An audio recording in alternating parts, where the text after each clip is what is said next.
नमस्कार, मैं हूं आकाश सोनी। खबरों में खास में आज बात नीतीश कुमार की। नीतीश ने आज 5वीं बार बिहार के मुख्यमंत्री के रूप में शपथ ली। यह समारोह शपथ ग्रहण के साथ साथ शक्ति प्रदर्शन का भी जरिया बना, और वो भी देश भर के सामने। बीजेपी विरोधी लगभग हर दल की मौजूदगी इस कार्यक्रम में नजर आई। नीतीश ने लालू यादव के दोनों बेटों को मंत्री बनाया है। तेजस्वी यादव तो 26 साल की उम्र में अब डिप्टी सीएम है बिहार के। यानी इस कार्यकाल में उनके लिए चुनौतियां बड़ी हैं। देखिए पहले हमारी ये खास रिपोर्ट।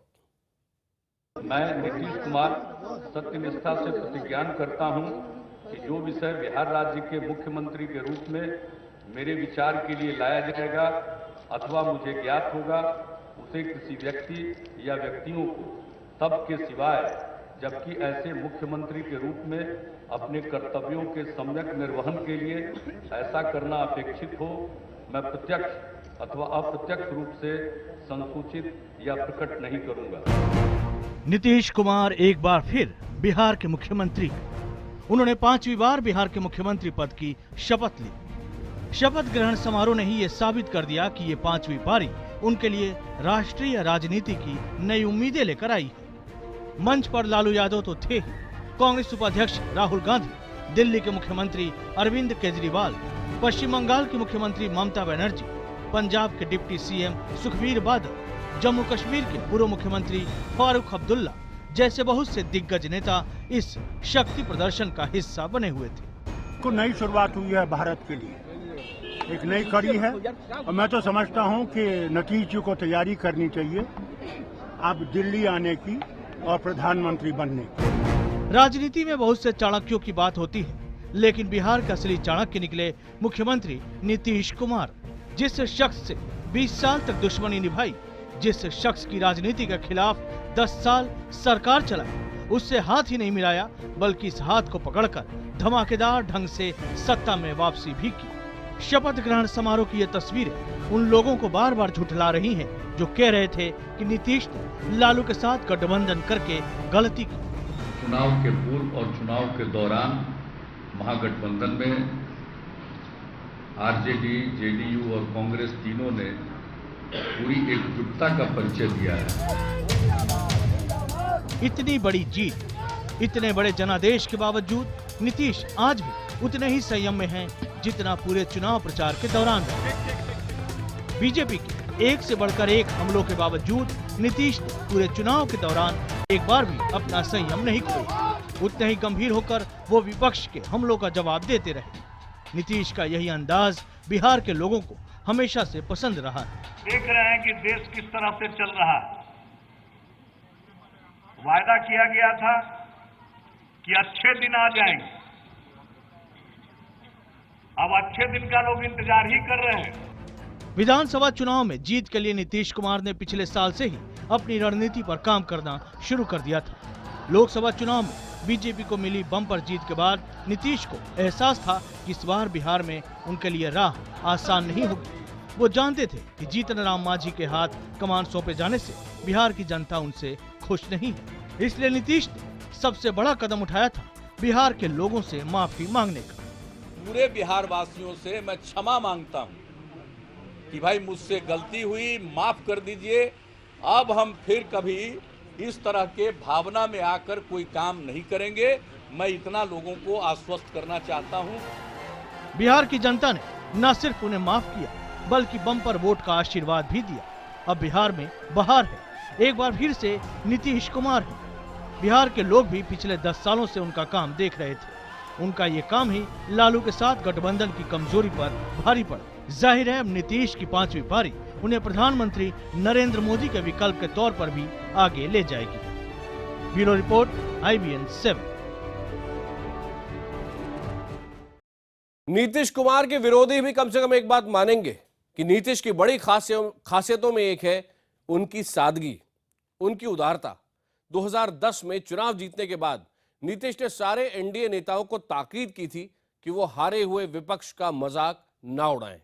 इस बार भी नीतीश इतनी शानदार और इतनी बड़ी जीत के बाद भी संयमित है, शांत हैं।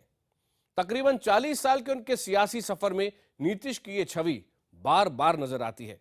देखिए एक और खास रिपोर्ट।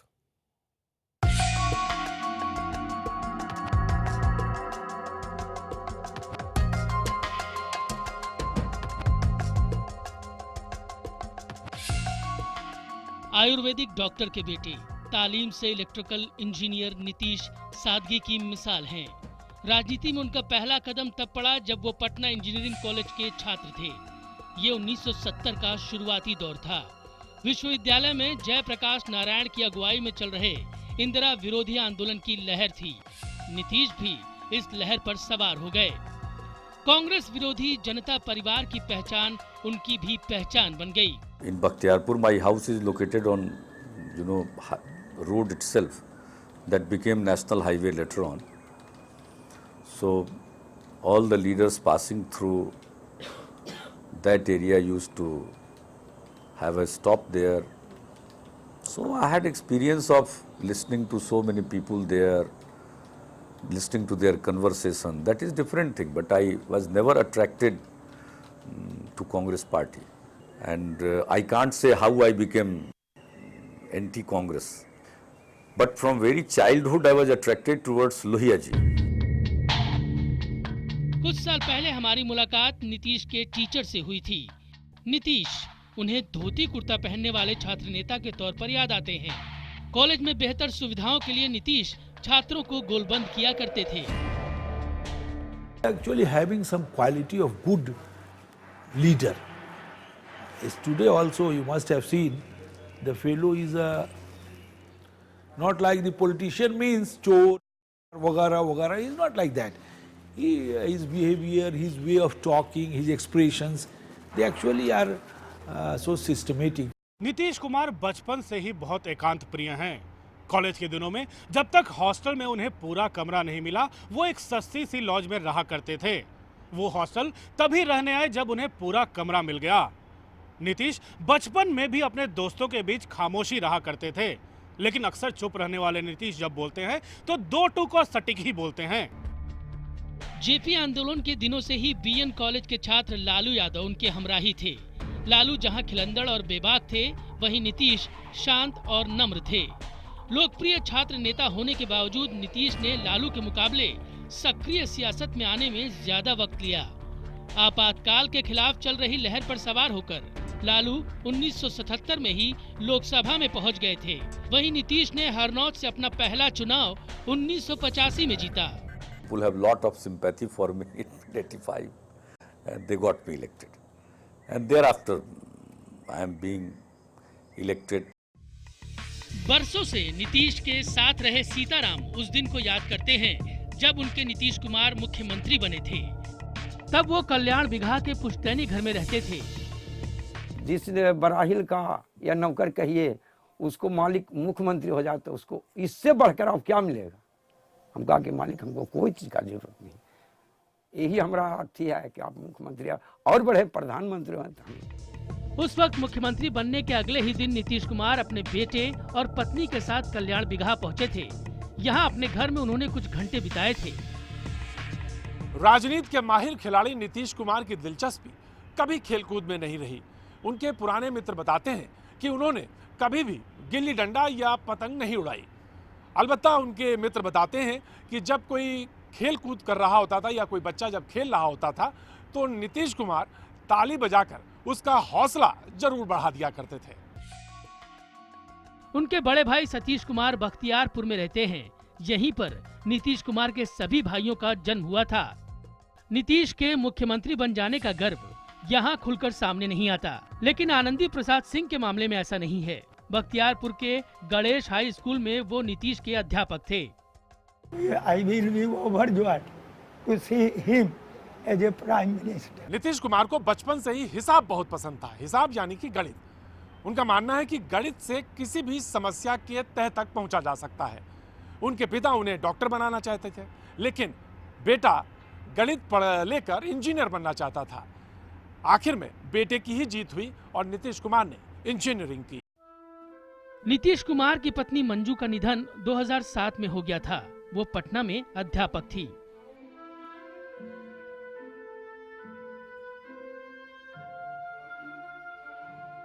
उन्नीस में नीतीश की शादी उनके पिता ने मंजू कुमारी से तय की थी।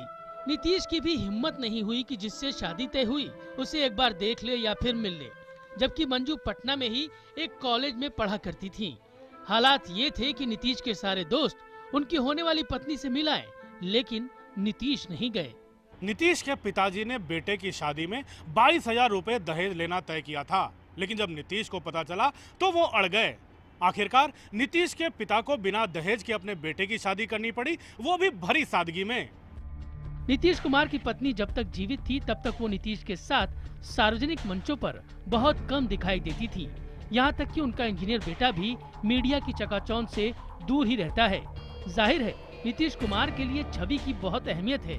वो इस बात को जताने में पीछे नहीं रहते हैं कि वो परिवारवाद की राजनीति से दूर हैं। नीतीश ने अपने निजी जीवन को सार्वजनिक जीवन से हमेशा दूर रखा है। Bureau report, IBN 7।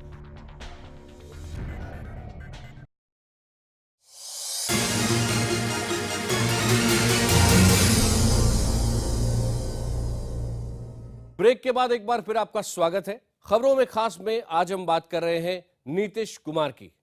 आज लालू नीतीश की दोस्ती भले ही परवान पर हो, लेकिन एक वक्त था जब नीतीश आरजेडी और कांग्रेस दोनों से ही सख्त नफरत करते थे और साफ बोलते थे। सियासी गणित के माहिर नीतीश जब जब कमजोर पड़े, उन्होंने नए राजनीतिक समीकरण बनाए और जीत हासिल की।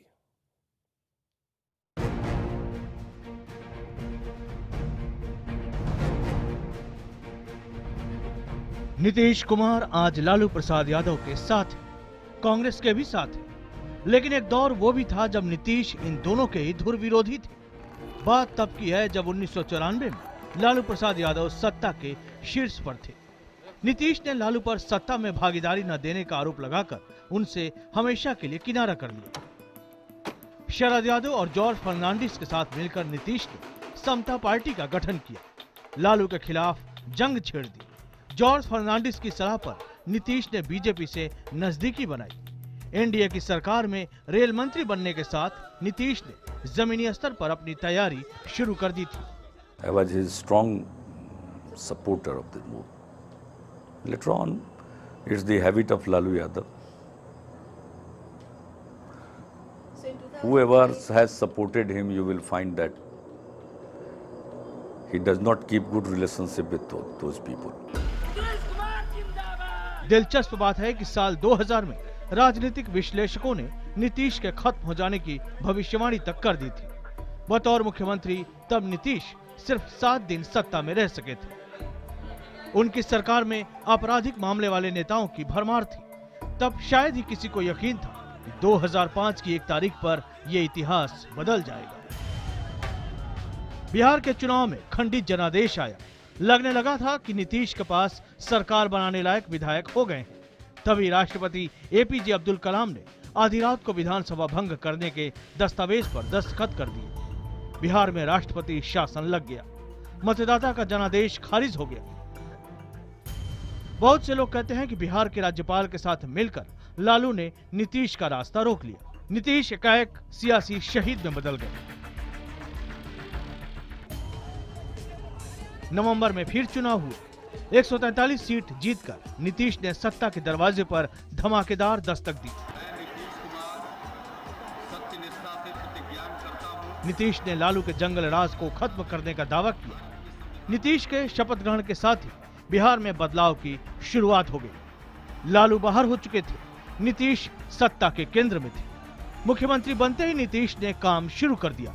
एक दिन में 16 घंटे काम कर नीतीश न सिर्फ बिहार की सूरत बदल रहे थे, बल्कि अपनी छवि भी सुधार रहे थे। नीतीश ने न सिर्फ कड़ी मेहनत की, बल्कि ये ख्याल भी रखा कि वो जनता को मेहनत करते नजर भी आए। लिहाजा सिर्फ 4 साल में ही नीतीश एक राष्ट्रीय नेता के तौर पर स्थापित हो गए। It's not a satisfaction, it was a challenge for me. You know, we all were fighting from 94 itself. Bharat के संविधान के प्रति राजनीति में कई बार जीतते हारते हुए अब नीतीश ने 5वीं बार मुख्यमंत्री पद की शपथ ली है। मैं बिहार राज्य के मुख्यमंत्री के रूप में अब वो बीजेपी विरोधी राजनीति के केंद्र में है। हालांकि 1977 और 1980 के विधानसभा चुनाव में हार के बाद एक दौर ऐसा भी आया था जब नीतीश राजनीति से संन्यास लेने की सोचने लगे थे। उन्होंने अपने करीबी से कहा था कि वो राजनीति छोड़कर कारोबार करने लगेंगे, लेकिन उस वक्त और अब में बहुत फर्क है। इतने सालों में नीतीश अगर विपक्ष के सारे हमलों को झेल सके तो इसके पीछे उनकी छवि और उनके काम करने का तरीका है। बिहार का मुख्यमंत्री बनने के बाद उन्होंने बरसों से अटके कामों को शुरू करवाया, बिहार को जंगल राज से मुक्त किया और बिहारी स्वाभिमान की फिर से वापसी हुई। अब उनके सामने चुनौती है बिहार को नई ऊंचाइयों पर पहुंचाने की। Bureau report, IBN 7। खबरों में खास में मेरे साथ आज इतना ही।